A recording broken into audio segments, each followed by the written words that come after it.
de nous revoir avec nos parents et nos frères au drapeau des 5 couleurs. Nous l'avions perdu en voyage du roi des rois. Fiers de nous revoir avec nos parents et nos frères au drapeau des 5 couleurs. Nous l'avions perdu en voyage du roi des rois. Congolais et Congolais.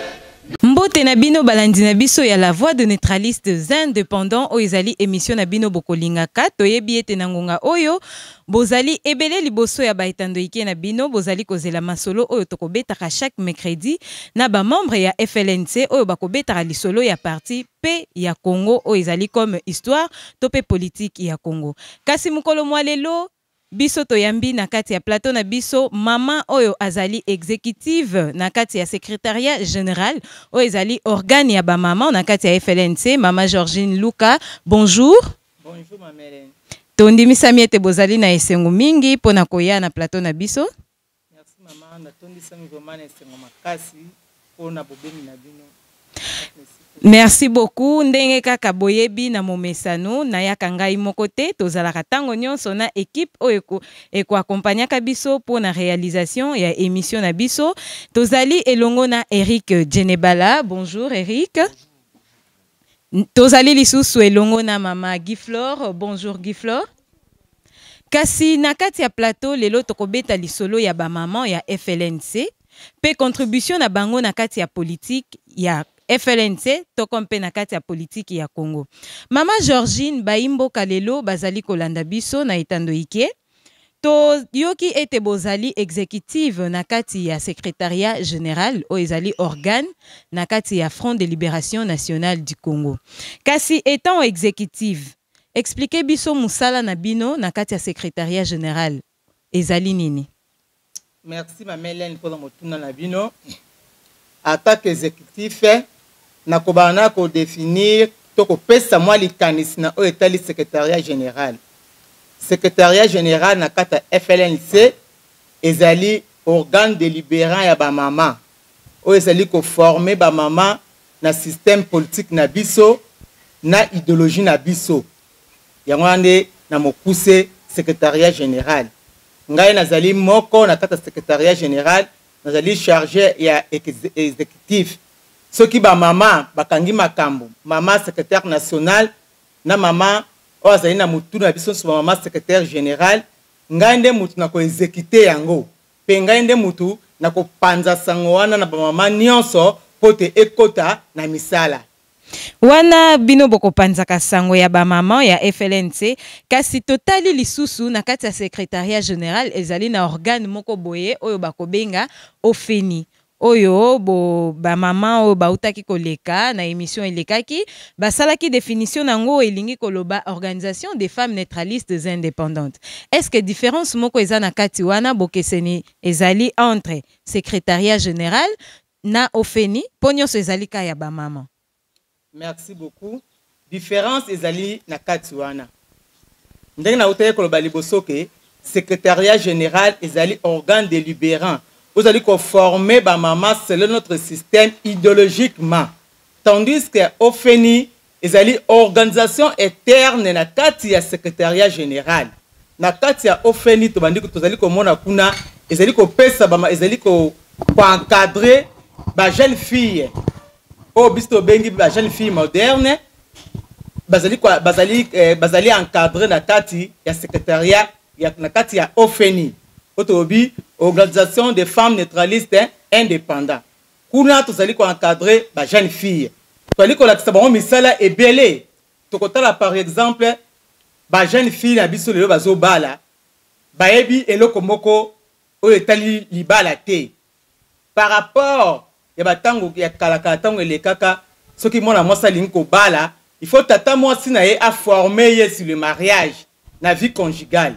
Tandis que pour le moment tozomona bana bazokendeka mabala ndenge wana ba conséquences nango tozomona ngo ebele akosala même un mois mobala bengani ye yango na biso na kata système politique na biso ofeni azwi charge wana attaque parent azwi charge wana ya ko former ba jeune fille na biso na misala ebele na vie conjugale kaka te même na misala ya secrétariat formation nango bakozonka na ofeni ya lelo pona ko former ba nouveau cadre ya parti na oetali branche ya secrétariat donc ofeni za na misala ebele na oetali ba mama. Très bien maman Georgine Luka tout les maintenant na secrétariat général parce que bouti ko lobela on peut bomanioli ngo malamu. Pourquoi le secrétariat général na katia système ini? Merci beaucoup papa journaliste. Ce qui secrétariat général c'est ko exister na katia ini. Voilà. Suite ya négligence ya ba maman. Totali ba système politique nyonso o émerger kat na mboko la biso. Valeur vraiment ya maman ezate. Valeur à moi si ezali vraiment te. Na kozwanda kisa. Ce qui moun na baki na ofeni que tu former ba secrétaire. Ndakisa mo na repesa ke pona moi si azwa place ya secrétariat na kata société. Soka za makangu ya chef te akoleka te. Tuzo vivre ngo ebele. C'est que discipline vous peut se rappeler. Oui. Yonga to format ki organe wana kati ya FNLC un jour. Ce qui peuple congolais pesi président la biso Capin de Likanim confiance wana ya ko diriger mboka oyo. Ba mama ba kozala de cité. Maman Georgine bauti koloba na likambo etali structure ya ba jeune fille moderne. Nangina loba boye to nangina tuna boye. Ba enseignement au bino bo pesa ka ba jeune fille na bino. Donc l'obito to CP là déjà que non ba ko apporter un plus na katamboka. Merci maman. Na lobi bo pesa biso ka confiance. Donc ba congolais ba pesa biso confiance ba kozala de cité. Donc ba jeune fille union surtout tout le monde a déjà ba tengama na bango banda kala donc bino bozana pona ko changer bango. Oui maman, formation au FENIS de pona ko changer ba jeune fille nyonso, même ba jeune fille mère. Baza négligé. Parce que ça négligé et pas na biso to ko zongisa bango na molongo suite ya formation au FENI a organisé pour na tina na ba jeune fille na biso. Donc au FENI ndenge za na yango de contribution na bino par rapport ya lutte ya leader na bino. Oui, ezali lui na contribution na biso pour na lutte ya leader na biso parce que notre leader akoyi ko lingata mo na ba jeune fille bazali ko trembale kaka boy na balabala.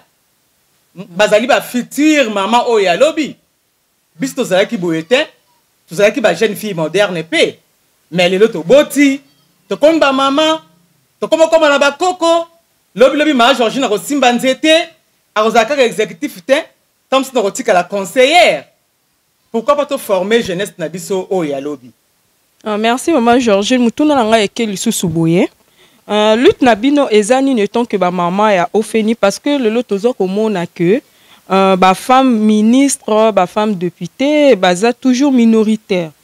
Bon, bino boza ba maman boko lakisa nini to boko sala nini pour que le lopé ba maman ba koma pe ebele po ba voix na bango eyokana parce que ndenge baza kuna ba voix na bango zoyokana te yango zomona ba pasi ba maman bazo souffrir ba jeune fille bazo souffrir tant que bino bozali ba maman ya ofedi ba maman secrétariat général bokoki ko sala nini pour que le lopé ba maman ba tonda bisika nyonso tout ndenge ni bokoki ko sala.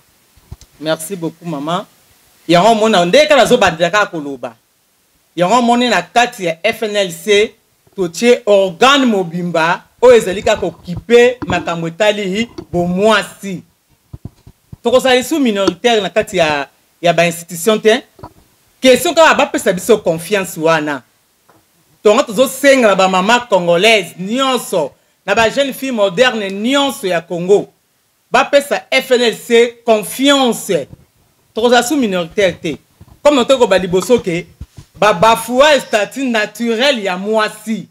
Comme statut naturel ya mwasi ali bafoué, FNLC a yebi statut naturel ya mwasi lo lengeli tanzambe a pesela yango na mokili. Ba pesa biso ka confiance. C'est la question ka ya confiance. wana mama Georgine ozo kosenga confiance mais kasi toyebi que mama azali wana pona kosokipe na ménage ya ndako pe bana mama akosalaka politique mingi te mais pona nini bino ba mama ya FLNC est-ce que politique obozo kosala etant que ba secrétaire général to ba maman ya ofeni ezaka kapona ko encadrer kaka ba jeune fille to bozo kosala rapé makambo o etali politique ya mboka. Merci maman Hélène. Nakobanele bandeli ndenge mutuno pesaki ngai ke mwasi akoyi kosala politique te esengeli kaka kobota na kolambela mobali na ndako wana ezali politique ya kala yango mona ezongisi biso ngama mingi na sima mais biso na kati ya FLNC mwasi ali censé akosala politique mwasi ali censé akosala politique pe kotikala kaka na domaine ya secrétariat te mwasi ali na administration na généralité nango nyonso domaine nyonso tout mama ya FNLC azali ko se présenter raison pour laquelle na kata FNLC tozali ba administratrice ya basi na kata FNLC ministère ya finance mobala ko sala kuna te ezali seulement réservé na ba mama pour tout côté même na ndaku mwasi mama nde a gérer la finance malamu malamu. Donc maman a la facilité comme présidente de la République. Même président FNL, présidente de FNLC. Maman suit quand on a l'ambaté, a suit quand on a roboté, mais maman FNLC, vous avez préparé pour qu'on la profondeur de la politique en Bokanabiso. Wana ba maman akobima na yepe présidente akambi pe mboka mobimba mais kasi boyebi ete balobaka mama po asala malamu il faut azala kaka conduit et pas ya papa sikoyo bino bozalaka sous ordre ya ba papa na kati ya FLNC to bosalaka makambo o etali kaka bino moko. Merci maman motuno tuni c'est très capital. Maman faut la sous ordre ya papa na ndaku to na musala ya wana lobi boye biso na kata FNLC papa azana statut na ye oto bengi administrateur mama azana statut na ye oto bengi secrétaire mwana pe azana statut na ye oto bengi ministre auto protocole mama ko travailler kana sous ordre ya papa te po azana statut na ye personnel ozalika ya mwasi kaka papa passe na statut na ye ndeni papa akende ko kota na kati ya statut ya mama mama kota na statut ya papa te tandis que tous ko travailler en collaboration na kata FNLC to travailler en collaboration na papa na mama na bana nous travaillons en collaboration yango nde sala ka makasi ya FNLC wana ba papa bayokela rabino zuwa te bayokela rabino zuwa te pour cette collaboration za na kati wana sikoyo na kati ya ofeni na kati ya secrétariat général bo travailler malamu il faut kaka ba mama nde bakokipa kaka ba poste na ba bureau wana to pe ezalaka pe na place oyo ba papa bakoyaka po toyebi ba bureau mosusu ezalaka mixte ba papa bazali ba mama bazali ba jeune bazali na kati ya FLNC selon le système ini ndenge bino bokotambolelaka na mopepe ya sika na bino est-ce que papa ko travailler kaka esika kaka ya ye po aza administrateur place na ye wana mama ko zala te to pe mama ko travailler kaka na bureau na ye comme aza kaka mama ya ofeni tata ko pusana te. Merci maman. Na lobaki kaka na outro lobasiko ke toujours travailler en collaboration. Maman akoyi pour sala na bureau ya papa. Papa pe akosala na bureau ya maman. Mais par exemple, biso quand on met des postes de secrétariat est réservé na ba maman. Ce qui papa paye à CPLI a exercé poste ya secrétaire a cause la demande na secrétariat général. To ko étudier dossier na to boyate en tant que nous sommes des collaborateurs, to ko boyate. Nous travailler en collaboration, papa ko travailler na ba maman, maman pas ko travailler na ba papa comme pe ba na biso to bengi jeunesse. Très bien, maman Georgine Luka. Tozo mona boke senizali entre ba maman ya ba parti msusu, ba lisanga politique msusu. Tu habité entre bino ba maman ya Front de Libération Nationale du Congo. Boke senini ezali entre ba maman ya neutralistes indépendants na ba maman ou non ba rejoindre bino ti. na kati ya système politique na bino boza nango voir statut ya ba maman malobe ngam na bino. Différence ezali vraiment ya makasi parce que maman ya kati ya FLNC azali vraiment beaucoup instruit. Pe ayebi instruction ezali beaucoup plus de makambo oyo etali bo mama. Mais bango kuna baza nango te. Ata bakoloba kezali lokuta mais na mikanda oyo biso tozali nango kobanda kaka na statut na biso statut de la femme oyo biso tozali nango bango baza nango te. Est-ce que bosala rappel ba appel na ba maman oyo baza nan ba rejoindre non bino te na système politique na bino? Est-ce que bosala rappel ba appel pour na bango ba rejoindre bino na kati ya neutralisme indépendant? Oui papa to ça ba appel le ko appel azali liboso etando yeke nous ça appel na ça ka da profiter na ça appel ka appel tuzo benga ba maman nyonso ya toute tendance ba ya ko rejoindre biso na kati ya FLNC na secrétariat général pe na OFENI ba ko découvrir susu bo mwasi makasi koleka ndenge bazali sikoyo tant ba ko découvrir ba attaque baza ba secrétaire na kati ya ba bureau ba ko linga sute tata moko wa sakana na bango po ba ko miyeba mais sikoyo ko na ba miyebi valeur na bango ya bo mwasi te yango bazali ka ko sakana na biso basi lolonge tozali komona na mboka na biso. Maman Georgine bo tu koloba que non ba maman ba ko sala donc bongo balobaka ke ba maman nde basimaka ménage na ndako na éducation ya bana bino sikoyo ntango bosala ke non ba maman nyonso tu babando sala ba papa pe baza na misala sikoyo bana banani bakoassume nini responsabilité na bango. Merci maman journaliste. FNLC na système politique na yango ezali très bien organisé. Ah bon? Très bien organisé. Na kati ya plan d'action na biso papa ko sala c'est obligatoire. Maman ko sala mwana pa ko sala. Chômage coûte eza na place te na FNLC. Chômeur akozala te. Siko na place bana ndolo bibana ba osala mwana déjà ya ba mwana nu bo tikende nini pour na zona question donc que malema là pour faire comprendre très bien. OK. Mwana akosala. Par exemple, ngai maman Georgine aboti. D'ailleurs, biso congé maternité eza na temps moulaye te. Un mois ko tukata soko ba nja musala. Bon mwana oui, na mabele. mwana ok na crèche. Mwana ok na crèche na bato ba ko surveiller kuna na crèche. Bana o ya classe ko bana na première primaire. Ba ko za ba travailler ba rosaire. L'état bana ko futa bango. Na misala nini bana première primaire. Na lobi bien ba rosaire. Eza nini expliquer bato ba imboka ba rosaire ba fleur. Eza misala moka mike bana banda ko sala ba ko za la payer pour na yango. Donc maman auto ba parents bo za mana charge vraiment té. Bo za na charge té. Pour moi na misala zo sala aza payer pour na yango. Na kana kata mbongo na ye wana banda ko longola ndambu ba bombeli ye pour na frais scolaire na ye ba longoli ndambu ba bombeli ye compte bloqué na ye pe moi na pa ba ko contribuer ko lia na ndako. Oh, ndenge za siko ke so mona abinga na ko lia likayabu. Maman to tala poche za mokuse. Mais la temps na biso moi na ozala droit ko lia likayabu ndenga sengi parce que ça na compte na ye aso contribuer na ménage na ndako. Zoma attache ba parents ko za beaucoup plus allégé. Que za makasi nous tous allons aussi côté. Pe vie ya système politique na biso maman abana ko éduquer mwana. Tanga samu na kata libumu na ye. Oh, ndenge misusu wana mama uza obimisa makamu misusu bato bayebete. Ba leçon obiso ba mama ya FLNC to zanango, ba mama mso libanda bazana ngote. Dès que mwana za kata libumu, ayebi déjà mgonga mama na ye. Mama je ko éduquer mwana kata libumu. Éducation ya mama na mwana esila kaka soki mama kufi to soki mwana kufi. Ouais, maman na ngek suna bakisa ndenge olobi que non bana première primaire déjà babando sala. Eza réservé pour na mboka mobimba RDC tina ba fin fond ya ba village ou bien eza ka réservé ya ba membre kaka ya FLNC.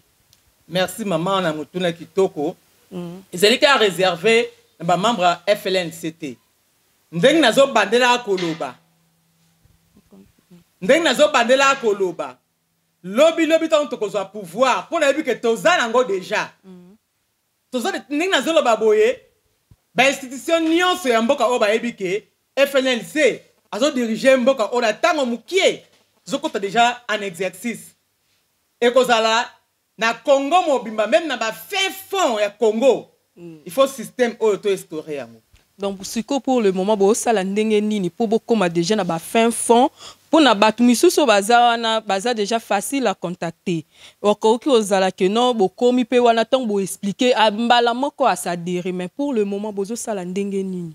Pour le moment bozo sala sensibilisation toujours sensibiliser bozo sala sensibilisation batu pe mingi basi bazu déjà système politique ba adopter on pas se la peine yango mais toyebi congolais ya lingaka soko bengi si yaka akolinga opese moi 100 francs opesa ye moi polo opesa ye moi loso si comme biso système politique na biso toza na caractère wana te toza na caractère wana te ya kopesa yo lipa ya kopesa yo polo ya kopesa yo bière soki yo le lipa wana omeli bière wana siko na ndako ya moni poste na biso zali to pesa formation oyo tozali na yango to pesa message ya union de neutralisme indépendant mutamutami yokela pour quand on dit que chômeur na mboka na biso kozala te Maman Georgine, s'il vous plaît, na katorno malobati. Oyebi ke peuple congolais tant bozo sensibiliser bango bazala rabatu mo non ba lingi et loko eza na maboko na onon. Eza lokola les corbeaux et les renards. Donc tant oye ko sensibiliser peuple congolais, faut flatter na quelque chose mais bino bo tukoloba ki bino bo ya na système ya flatérité. Et vous avez un mécanisme na to moni na ba élection eleki bato yo ba flatter peuple te ba zupe ba voiter. Mais tu comme ba parti mususu ba flatter peuple ba moni ke ba bimi si bango. N'ébité système na bino bo tukolobe. Les vous avez un pour que bo flatter peuple ba bo tangisa bango système. Papa biso système le corbeau le renard truc ko ça la ngote. Wat zo détruire sou mboka koleka. Flatterie boboyi. Flatterie to boyi. Mieux vaut la tali c'est au vérité. Ndenge message na biso ino de neutralisme la etalisi biso na talisio ndenge nini ba projet na biso ndenge nini ezali. Mais il y a pas conséquences okuta na ngona sur le terrain le temps qui bozo transmettre ba message. Ma conséquence ezanga kate mais to ko abouti kaka ya kolonga. To ko tala exemple ka ya président na biso. Asali ba effet belé la kata mboka oyo. Ebelé mais corrompre ki mututé. A corrompre ki mututé. Je m'excuse maman. Na ko tala la 2005. Président FNLC, son excellence Kapende de Likanimbu, après ce qui a sa rapport de presse moko nazo. Pour la peut-être sur le flatterie dans la place cité. A sa près de presse moko nazo, alobaka boy. Alobi ngai Kapende de Likanimbu président FNLC, naza na mallette. Na ina mallette oyo ko détecter maladie nyonso za na kati ya Congo. Pe na ina kisi ona ko pesa na maladie wana. Mais comme ba congolais to lingara corruption, ton dima qui était. Vision ezalagité. Vision tu connais ton moni mboka neke komi. Maladie coronavirus. Ton moni maladie kuta coronavirus te da nyonso zo simbate. Mais biso na kata FNLC, c'est to détecter que maladie nyonso zo na kata Congo, peut to za na solution mboka. Na ndenge nini mama solution mboka po ba docteur ba bimé bela et surtout na maladie au coronavirus. Le temps que président Kapendi a monaki vision ya maladie déjà en avance. Na ndenge nini bino bona solution ya ba maladie elongwa. Toza na solution. Ndenge na lobaki liboso, ndenge na zolo babwe. Na lingala to na ki Congo ya Congo central lobaka, so moni mwana mukia za obeta tolo, eseke mama na yaza na se. Na se ya nzungu. Ndenge na za ko insister. Eseke papa na biso aza makasi mingi koleka. Gouvernement yebi, ba yebi to tamba na munoko te, peto zali ko bomba bango te. Ba yebi force ya FNLC.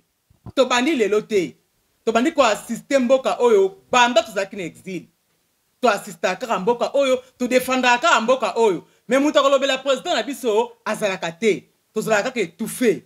Et on a cette fois-ci biso ba mama to telami poto lobela notre cher président.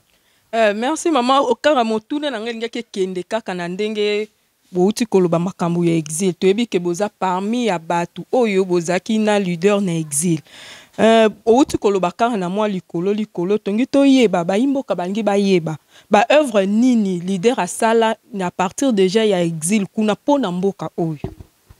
Merci maman motuna malamu na kotala na télévision ndenge babino ba journaliste ba na etando ike to monaka émission oh je connais le Congo ba papa ba journaliste je connais le Congo ya solo les fans na kata FNLC na exil notre cher président a sali belé na Congo tokotala même autobeka bazobeka que le père de la démocratie surtout la démocratie ba frère va plutôt que la FNLC ce qui démocratie est kota na mboka na biso o ya Congo c'est grâce à notre leader son excellence Kapende Likanim nana kolobela ye ntakolobela zalité et on moni biso sikoto telemi pona kolobela président na biso to sali ebele même président Kabila a wutu ko kende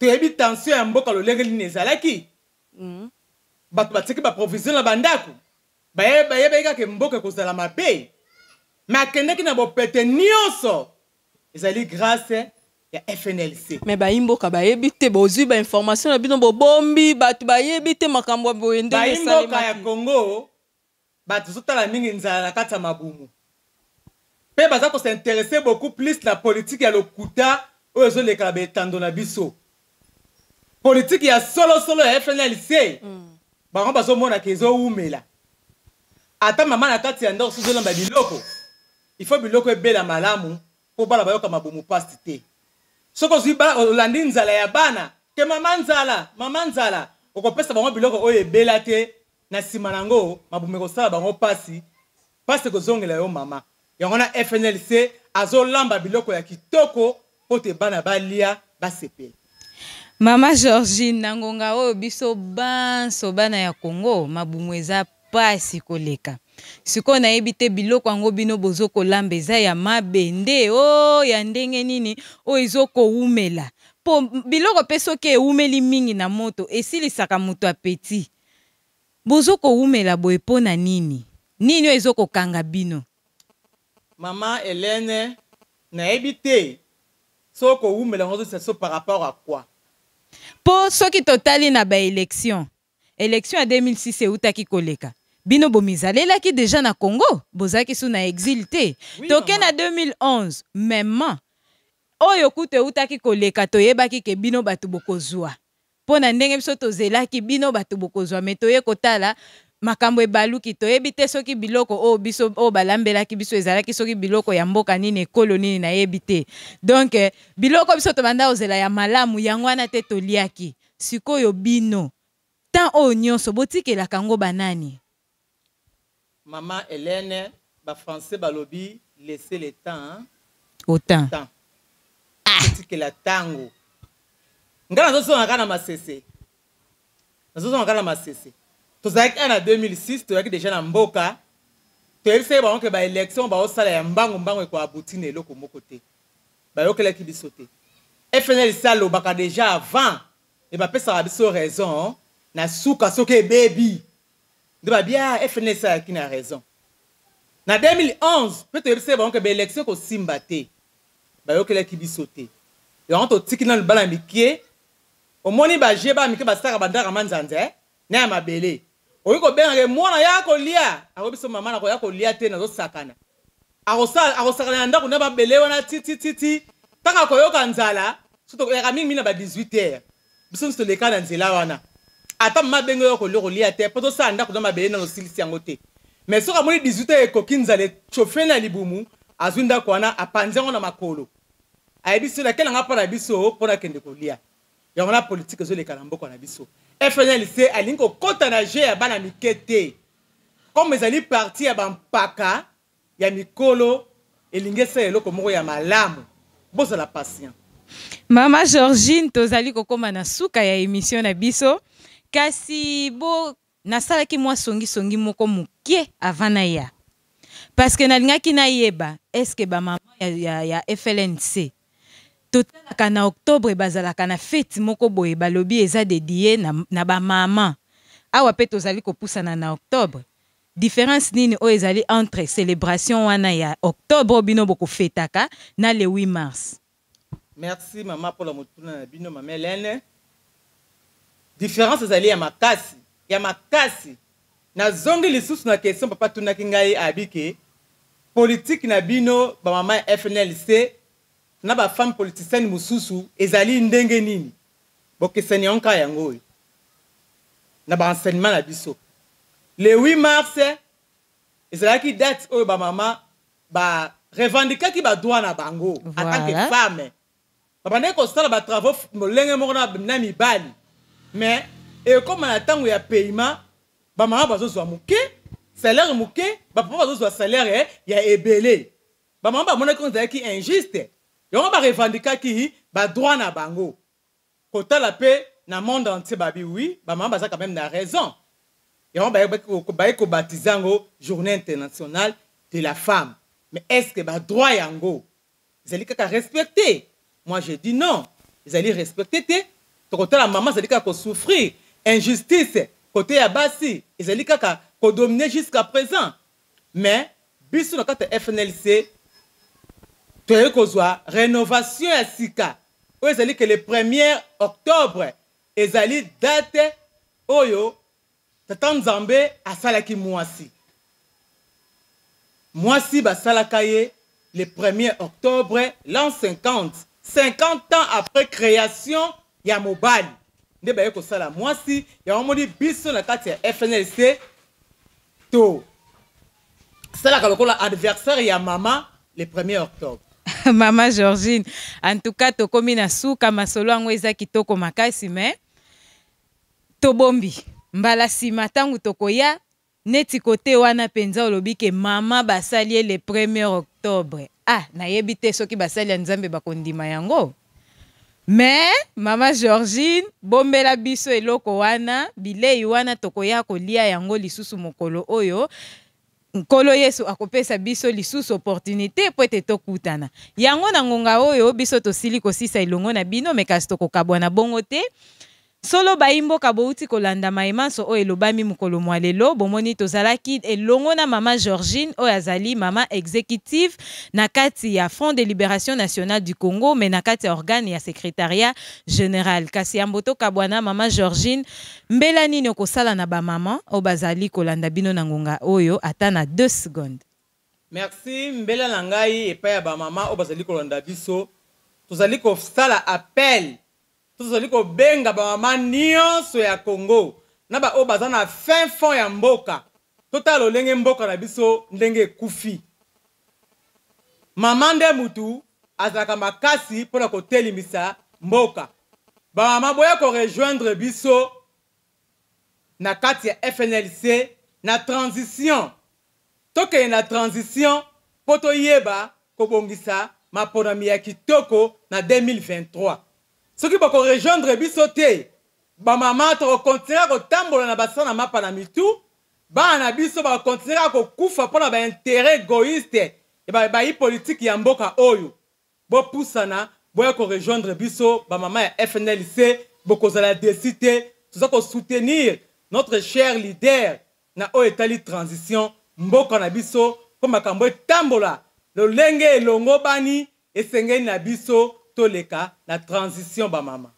Wana solo ezaki Mama Georgine kasi wana tokomi na suka émission na biso totondi bino botondi po ete bozalaki ebele liboso ya baitando ike na bino po ete bolanda biso mokolo mwalelo tondimisa ete bolie bilei ya kitoko kasi biso na bino tokokabwana meyambo tokabwana na pesi mbote na excellence oyo azalaki na sima ya kamera pe elongo na papa JP kasi excellence pe azali réalisateur ya munene oyo akosalaka po ete biso na bino tomonana mbote lisusu na Samuel oyo azalaki wana pona ba éclairage oyo esalaki molili ezala te oyo esali ete biso na bino tomonana lisusu na pole ya makasi. Merci lisusu na ndenge bolandi biso kasi biso na bino tokabwani na esika oyo tokokutana mikolo mizali koya. Fiers de nous revoir avec nos parents et nos frères au drapeau des 5 couleurs. Nous l'avions perdu en voyage du roi des rois. Fiers de nous revoir avec nos parents